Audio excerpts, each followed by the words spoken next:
I've been investigating a doctor, and I was considering bringing a lawsuit against him. It's time for you to do someone else. Sabrina is officially stepping into her whole face. She's acting really strange. She's walking around in a daze, and she's doing things she doesn't normally do. Man, you good, young man? You fine? So look, man, not trying to pry, but see you, something's bothering you. Yo, what's good, everybody, and thank you for tuning in to another Tyler Perry Sistas review. If this is your first time coming to my channel, welcome. If you are a returning family member, then you already know what it is and what it always will be. Be sure to like, comment, share, subscribe.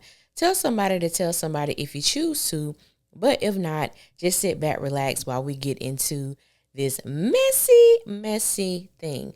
Now, this is season 9, episode 6, end of credits trailer breakdown.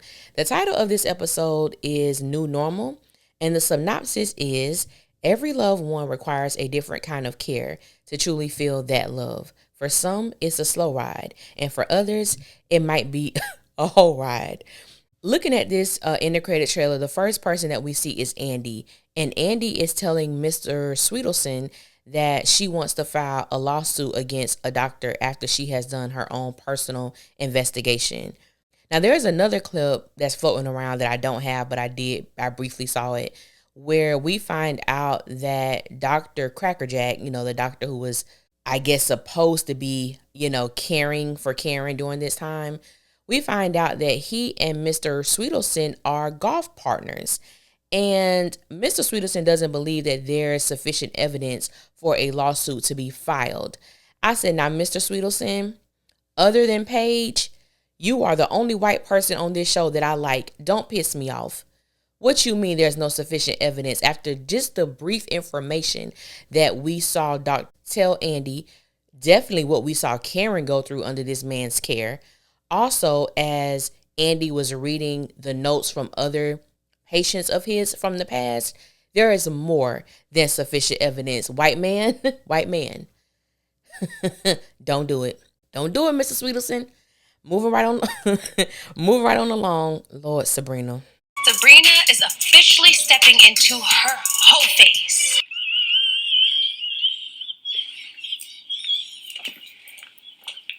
Girl, go take a nap.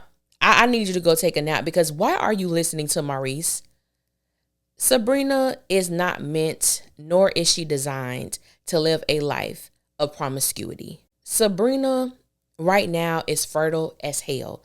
Sabrina has been taking hormones. Sabrina has been going through the process of harvesting, fertilizing her eggs. She already has, I believe it was 4 embryos that are boys. She already has this done because Sabrina told us that she believes her purpose is to become a mother. Well, ma'am, I'm going to need you to stay on the path of your purpose and not enter in a whole phase. Baby girl, we don't even believe you. You don't even believe you. And you listening to Maurice, who's telling you the best thing to do is get under another man? Really? Let's leave Maurice for the comedic relief and not for giving any type of so-called wisdom, because that was not it. It just wasn't it. And then the thing for me is, knowing that she's fertile as hell, you want to enter a whole phase. Did you not learn anything from Karen's situation? I'm not saying Karen was being a hoe, but she slept with 2 men within a window of getting pregnant. Like, let Karen's situation be a cautionary tale that, hey, sometimes it is not our intent to get pregnant, but life be lifing, and life sometimes happens. So Sabrina, you go out there and be a little hoe if you want to, and you find yourself in a similar situation. That's all I'm saying. I'm not saying you're going to be pregnant by 2 different men, but there's a possibility that you may get pregnant from somebody who was just supposed to be a one-night stand. Sabrina in this whole phase can go kick rock, because don't nobody believe it. I believe it when I see it. Speaking of Karen, Karen is in a complete daze.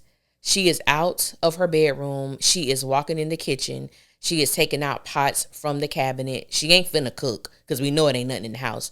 She is just not in her right mind. Baby girl is literally going through it. And I feel so bad for her, but I do understand that this is a true depiction of someone who is suffering from postpartum depression in addition to grieving the loss of her child.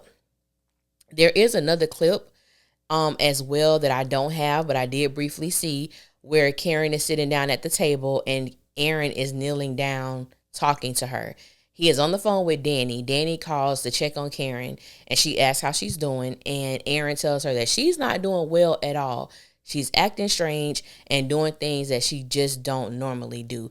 All I know is that right now Karen needs 24/7 surveillance. Not that she would harm herself or her child, but she's just not in the right frame of mind. I don't really know where they're going with this storyline. It's only been day one. This is the same day that Karen has left the hospital. It's her first day being at home since being released, since bringing home, her one child. Definitely there is so much grace to be given to her in this situation. However, I am so curious as to how far the writers are going to go with this storyline. Are they going to potentially get Karen the help that she needs as far as her mental state? I'm not sure what's going on, but we're just in for this ride on this journey. Zach has gotten out of the house and he is at the gym, which is a great thing. It's good to see him out amongst the living. And he just want to get his mental right. He don't want to be bothered. And there's an older gentleman who gets Zach's attention. He sees, Zach's countenance. He sees how Zach is looking.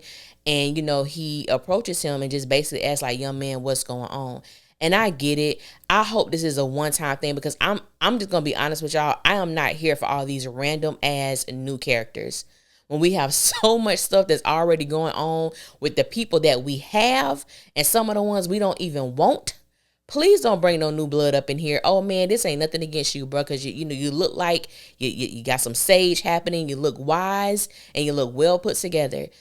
Just let Zach work out. Listen to his music and do what he need to do. Zach has a therapist. Let him call Dr. Reed. I'm not here for new people. And this is not, on a situation where I don't want no new friends. I don't mind that. But with Sistas, we just already have enough underutilized characters. If this man is just here for a one and done, just to encourage Zach, give him words of empowerment, I'm here for it. But anything else would be uncivilized. But like I said, there is another trailer that is floating around. However, the quality of that trailer is not very good. So I did not want to use it. But pretty much the same thing that we saw on the end of credit trailer is pretty much the same thing that takes place in the extended one. I didn't see much. There was a scene between Fatima and Hayden, and I believe she pulled him by his tie. And she stated to him that if he messed this up, they won't be able to find him again. Sick and tired of that trope. Let's do something different. The whole Fatima and Hayden situation, I ain't gonna lie, it almost comes off as sexual energy, sexual tension. And I'm gonna need them to just stop. I understand her not liking Hayden.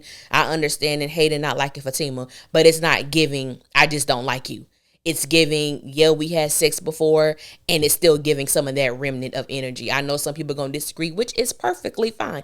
That's how I see it, because it's too much energy given to Hayden for him not to matter. I'm sorry. If it's a man I don't give a damn about, I don't like in that way, I may have to work with him, but I don't give him too much energy. Hayden and Fatima give each other too much energy for me. And that's all I got to say.